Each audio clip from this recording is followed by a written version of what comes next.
세계비전 제자대학 제2기 양육반을 수료한 박현주 집사입니다.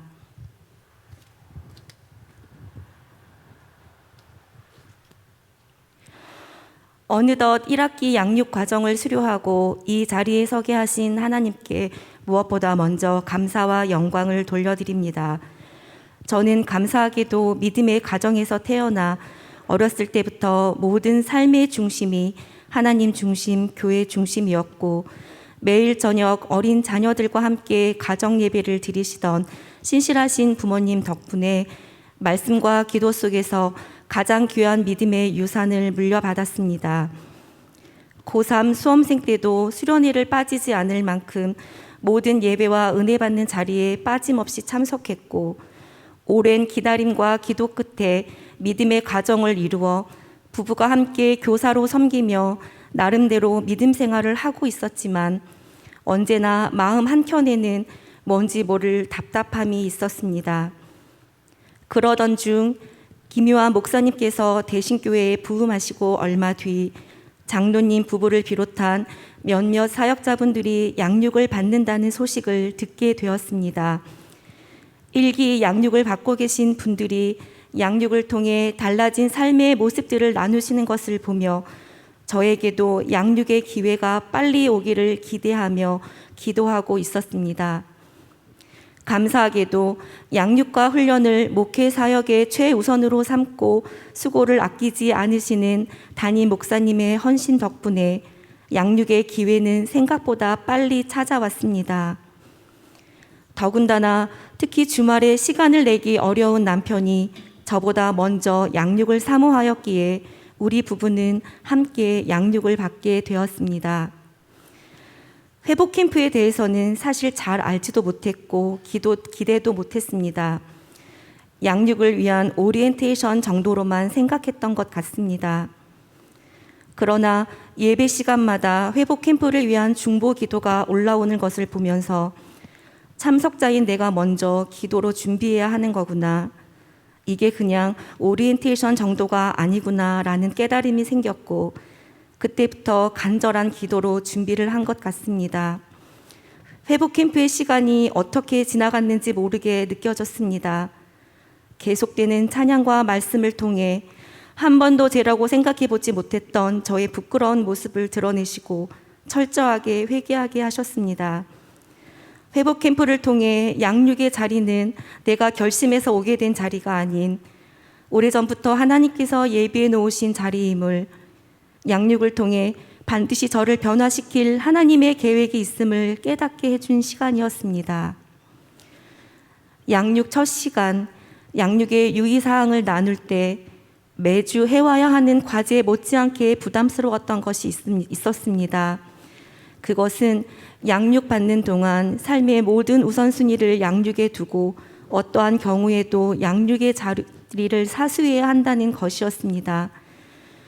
주말에 시간을 내기 쉽지 않은 남편의 뜻과는 상관없이 예상치 못한 일이 빈번히 일어나는 가게의 상황들 속에서도 모든 것을 하나님께 맡기기로 결단하고 출발하였습니다. 그런데 그렇게 믿음의 결단을 하고 양육을 시작한 지 얼마 지나지 않아 저희 가게에서 오랜 시간 성실히 일해오던 직원이 그만두게 되었습니다.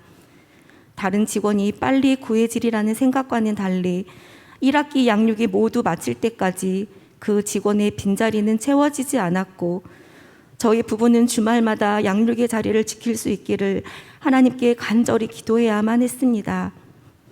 여러 가지 어려움이 있었지만 첫 시간 다짐했던 하나님과의 약속을 잘 지킬 수 있도록 성령님께서는 순간순간 우리 부부에게 도움의 손길을 보내주셨고 1학기 양육의 모든 과정을 모두 마치게 해주셨습니다.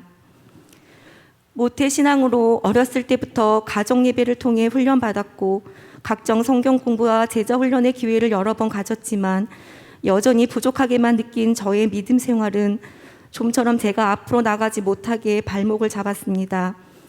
이번 양육의 기회는 하나님께서 저를 사랑하셔서 특별히 주신 기회임을, 지금까지의 저의 믿음 생활을 돌아보고 다시금 앞으로 나아가도록 힘을 주시는 하나님의 사랑이었음을 고백합니다. 특별히 경건의 습관이 제대로 되어 있지 않던 저에게 하나님께서는 많은 것을 깨닫게 해주셨습니다. 몇 년 전 이해실 사모님의 성경에 읽어진의 강의를 접하면서부터 성경 일독의 재미를 알아 성경 읽기에 푹 빠져 있었으면서도 말씀은 제 삶의 능력이 아니었습니다. 그것은 단지 성경 내용을 알아가는 기쁨이었다는 것을 양육을 받으면서 알게 되었습니다. 살아계신 하나님의 말씀이 내 삶에 어떠한 능력으로 나타나는 게 아닌 단순한 지식이고 알미였던 것이었습니다. 너희는 말씀을 행하는 자가 되고 듣기만 하여 자신을 속이는 자가 되지 말라는 말씀이 떠오르며 회개 기도가 나오기 시작했습니다. 그리고 말씀대로 살아내기 위해 오랜 시간 놓고 있었던 말씀 묵상을 시작하게 하셨습니다. 말씀을 읽을 때마다 단순한 지식이 아닌 하나님의 마음을 알기 위해, 말씀에 비추어 내 모습을 제대로 보기 위해, 오늘 내게 순종하라고 주시는 말씀이 무엇인지 조금씩 귀를 기울이기 시작했습니다. 말씀 묵상의 기쁨은 이전의 성경 일동의 기쁨과는 또 다른 기쁨으로 제 생활의 일부를 차지하게 되었습니다. 또한 집이 멀다는 핑계로, 아이가 어리다는 핑계로 수년 동안 등한시했던 기도 생활도 조금씩 회복되어 가고 있습니다. 지난 연말 한 해를 마무리하고 새해를 준비하며 두 날개 일의 특별 새벽 기도회가 있었을 때입니다. 평소에도 특별 새벽 기도회는 온 가족이 꼬박꼬박 참석하고 있던 터라 당연히 여겨져 예배를 드렸지만 마음속에서는 21일 특별 새벽 기도회까지만 드리고 멈추리라 나름대로 한계를 그어두었습니다.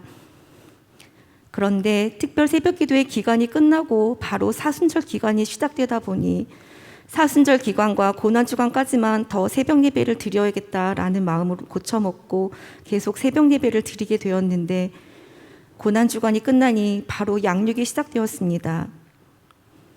양육이 시작되다 보니 매일매일 기도의 분량을 채우기 위해 새벽 예배와 기도를 계속할 수밖에 없었고, 지금은 육체의 한계, 마음의 한계, 믿음의 한계를 뛰어넘어 내 안에 역사하시는 성령님의 능력을 경험하는 귀한 시간이 되고 있습니다. 그동안 제 개인 문제, 제 가족과 제 주변에만 머물러 있었던 저의 기도가 조금씩 깊이와 넓이를 더해져 감을 느낍니다. 양육반을 통해 올라오는 중보 기도에 내 가족보다 더 간절한 마음으로 눈물 뿌려 기도할 수 있는 마음을 주셨고, 더욱이 기도가 아니면 아무것도 할 수 없다는 것을 더욱 실감나게 해주셨습니다. 남편이 사업을 시작하면서부터 하나님께서 맡기신 사업장이 선한 일에 사용되기를 위해 기도하고 있었습니다. 몇 년 전 집을 매입하고 사업을 시작하면서 생긴 부채가 아직 남아있는 상태에서 선교비를 추가 지출하는 것은 쉬운 일이 아니었습니다. 그런데 부부가 함께 양육을 받으면서 같은 말, 같은 마음, 같은 뜻으로 기도하다 보니 인간된 한계에 부딪혀 부채를 다 갚고 난 뒤에 시작하자고 미루었던 선교의 일에 곧바로 순종할 수 있게 하셨습니다. 생각지도 못한 먼 나라 선교사님과 이어져 지금은 매일 새벽마다 그곳 교회를 위해서 기도할 수 있도록 기도의 지경을 넓혀주셨습니다. 이렇게 성령님께서는 제가 그어놓은 모든 마음의 한계, 육신의 한계, 믿음의 한계를 하나씩 걸어가시며 저를 변화시켜 가고 계십니다. 또한 양육을 시작하면서 제 자신이 그리스도의 참된 제자가 될 뿐 아니라 또 다른 그리스도인의 제자들을 세워가는 일에 쓰임받기를 기도하게 되었습니다. 교회학교 교사로, 학교 교사로 수십 년을 지내오면서도 제게 맡겨주신 사명을 잊은 채 영혼에 대한 사랑이 뜨겁지 않았던 제가 앞으로 남은 생에는 맡겨주신 영혼들을 위해 살아갈 새로운 꿈과 비전을 주셨습니다. 이제 1학기 양육을 마치며 여전히 부족한 투성이지만 조금씩 하나님의 계획과 손길로 저를 빚어가시는 하나님의 사랑을 느낍니다.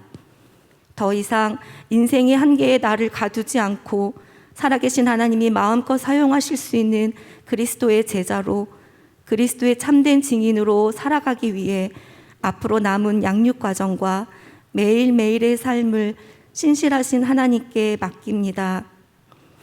오직 성령이 너희에게 임하시면 너희가 권능을 받고 예루살렘과 온 유대와 사마리아와 땅끝까지 이르러 내 증인이 되리라 하시니라. 아멘.